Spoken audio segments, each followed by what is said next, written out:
Assalamualaikum warahmatullahi wabarakatuh. Saya Indah Syahrani dengan NIM 90400125193. Di video ini saya akan menjelaskan tentang konsep dasar produksi sebagai tugas dari mata kuliah pengantar ekonomi. Baik, langsung saja. Seorang produsen atau pengusaha dalam melakukan proses produksi untuk mencapai tujuannya harus menentukan dua macam keputusan. Yang pertama, berapa output yang harus diproduksikan, berapa dan dalam kombinasi bagaimana faktor-faktor produksi atau input dipergunakan. Produksi adalah usaha untuk menciptakan, meningkatkan manfaat barang dengan mengkombinasikan faktor-faktor produksi untuk memenuhi kebutuhan. Produksi merupakan aktivitas ekonomi yang menyediakan barang atau jasa sampai ke konsumen, serta produksi merupakan proses perubahan input menjadi output. Pelaku produksi disebut dengan produsen. Beberapa macam produsen. Yang pertama, pemilik bisnis. Seseorang yang memiliki usaha dan hanya berusaha mencari keuntungan. Yang kedua, manajer. Seseorang yang mengatur, mengkoordinasikan, menggunakan dan mengoptimalkan sumber daya yang tersedia di perusahaan untuk usaha. Yang ketiga, pengusaha. Seseorang yang memiliki kombinasi antara manajer sekaligus pemilik bisnis. Pengusaha berusaha mendirikan perusahaan yang menguntungkan, mencari dan mengelola sumber daya untuk memulai sesuatu bisnis. Tempat dilakukannya aktivitas produksi terbagi menjadi dua, di antaranya perusahaan dan industri. Adapun macam-macam perusahaan. Yang pertama, the individual proprietorship atau usaha perorangan. Yang kedua, yaitu the partnership atau persekutuan atau kongsi. Yang ketiga, persekutuan firma. Yang keempat, perusahaan terbatas atau PT. Yang kelima, the corporation atau koperasi. Dan yang terakhir, perusahaan negara atau BUMN. Selanjutnya, fungsi dan faktor produksi. Fungsi produksi adalah suatu fungsi atau persamaan yang menunjukkan hubungan fisik atau teknis antara jumlah faktor-faktor produksi yang dipergunakan dengan jumlah produk yang dihasilkan per satuan waktu tanpa memperhatikan harga-harga, baik harga faktor-faktor produksi maupun harga produk. Secara matematis, fungsi produksi tersebut dapat dinyatakan Y sama dengan F, di mana F-nya yaitu X1, X2, X3 sampai Xn, di mana Y yaitu tingkat produksi atau output yang dihasilkan dan X1, X2, X3 sampai Xn adalah berbagai faktor produksi atau input yang digunakan.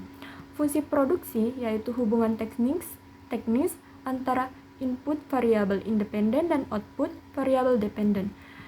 Dimulai dari input yaitu K, L, R, T, S dan dilanjutkan proses produksi yaitu transformasi dan yang dilanjutkan output yaitu satu jenis atau beberapa jenis. Adapun faktor produksi dapat ditulis Q sama dengan F, di mana F-nya K, L, R, T, S, di mana K sama dengan kapital atau modal, L atau labor, tenaga kerja, R, resource atau sumber daya, T, teknologi, S yaitu skill atau keterampilan. Untuk dapat memberikan penjelasan kuantitatif, fungsi produksi dinyatakan dalam bentuknya yang spesifik. Seperti misalnya, yang pertama dalam fungsi linier yaitu Y sama dengan A tambah B, X. Dalam fungsi kuadratis yaitu Y sama dengan A ditambah BX dikurang CX pangkat 2. Dalam fungsi Cobb-Douglas yaitu Y sama dengan AX 1 pangkat B, X2 pangkat C, dan X3 pangkat D. Dalam teori ekonomi, sifat fungsi produksi diasumsikan tunduk pada suatu hukum yang disebut the law diminishing return atau LDR. Jika produksi menggunakan satu input variabel, maka akan berlaku hukum penambahan yang semakin menurun. Hukum ini menyatakan bahwa jika penggunaan satu input variabel meningkat sementara jumlah penggunaan faktor-faktor produksi lainnya tidak berubah, maka pada mulanya kenaikan penggunaan input tersebut akan menyebabkan kenaikan output, tetapi kemudian mulai menurun. Adapun analisis teori produksi. Yang pertama, analisis jangka pendek, yaitu hanya terdapat satu faktor produksi, analisis kurva TP, MP, AP, hukum LDR, the law of diminishing return. Yang kedua, analisis jangka panjang, lebih dari satu faktor produksi yang berubah. Q sama dengan F, di mana F-nya yaitu L dan K. Analisis isokot dan isoquat. Hukumnya yaitu hukum MRTS atau Marginal Rate Technical Substitution.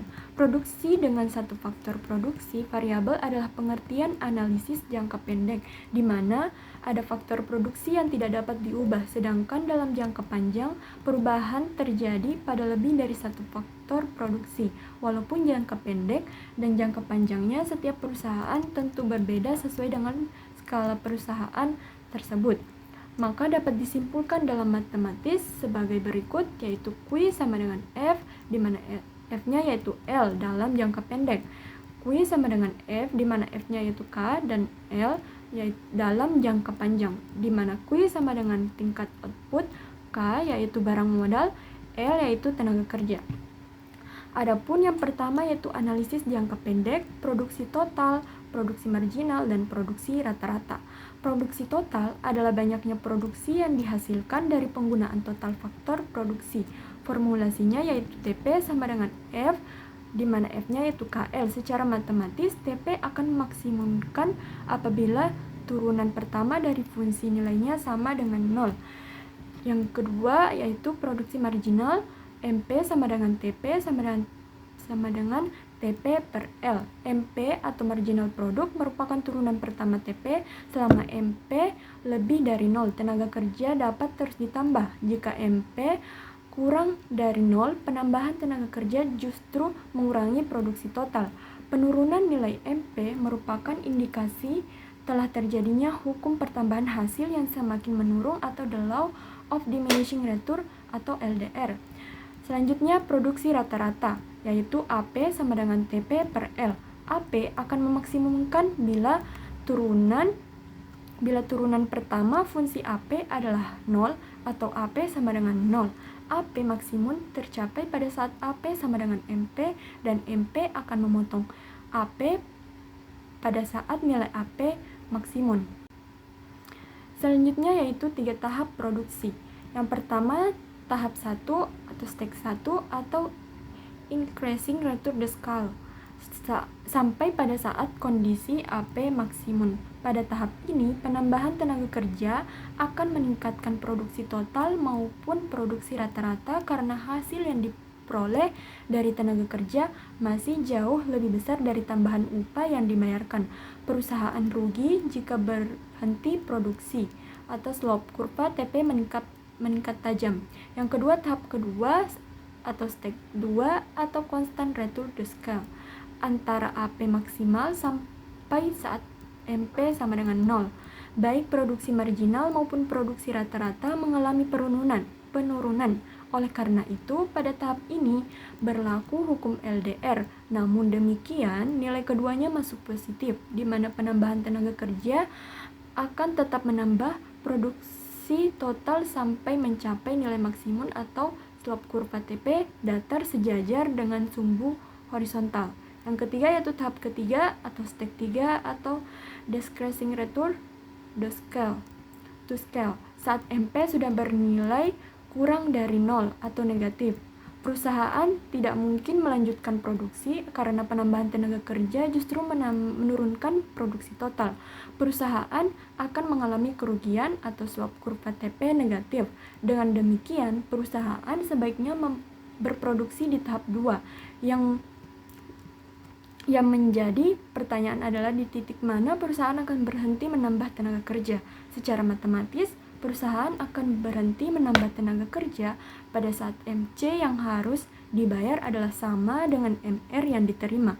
Jika MC kurang dari MP, perusahaan akan menambah tenaga kerja. Begitu juga sebaliknya.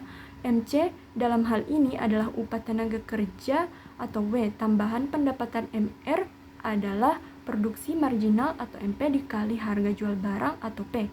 Alokasi tenaga kerja dianggap efisien bila W sama dengan MP atau P. Selanjutnya yaitu perkembangan teknologi. Kemajuan teknologi dapat membuat produktivitas meningkat. Secara grafis dapat digambarkan seperti ini, yaitu gambar tersebut yaitu kurva perkembangan teknologi. Akibat kemajuan teknologi, luas kurva TP3 lebih dari TP2 lebih dari TP1.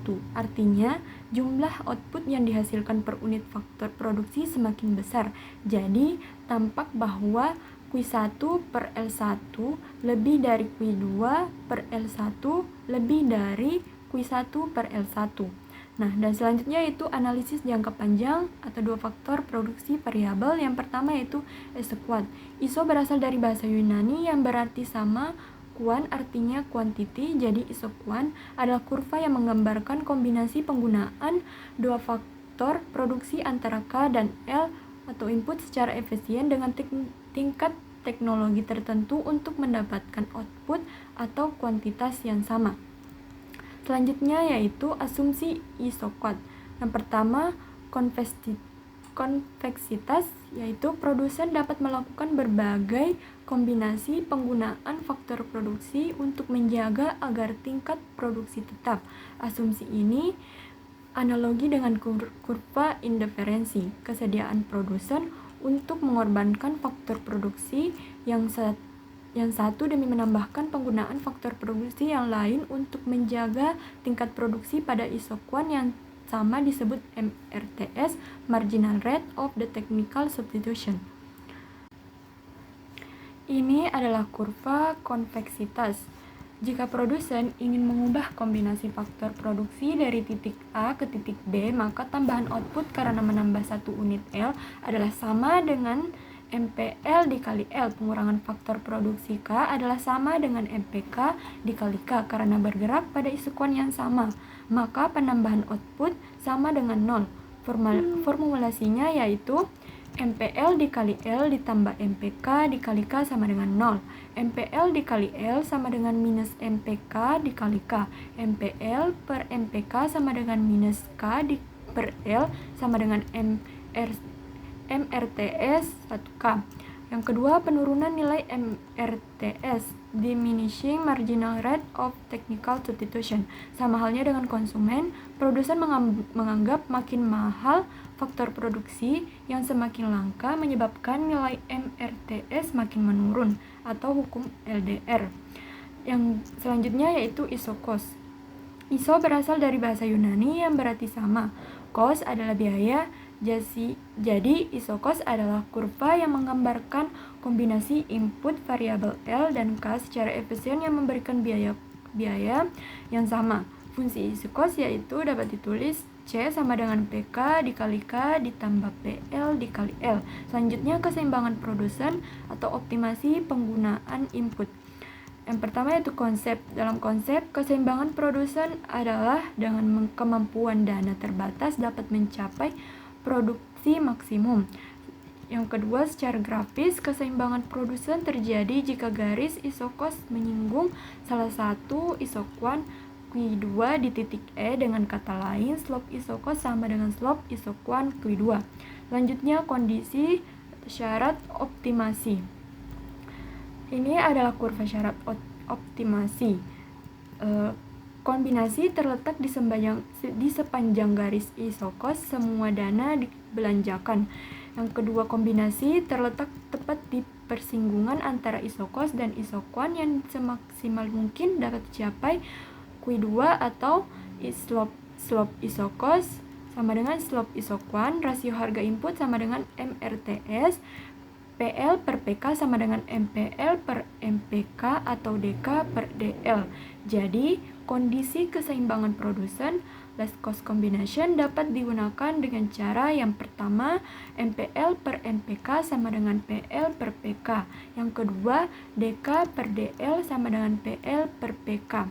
Mungkin itu saja penjelasan dari saya. Mohon maaf jika ada kesalahan ataupun kekurangan dalam video saya. Sekian, wassalamualaikum warahmatullahi wabarakatuh.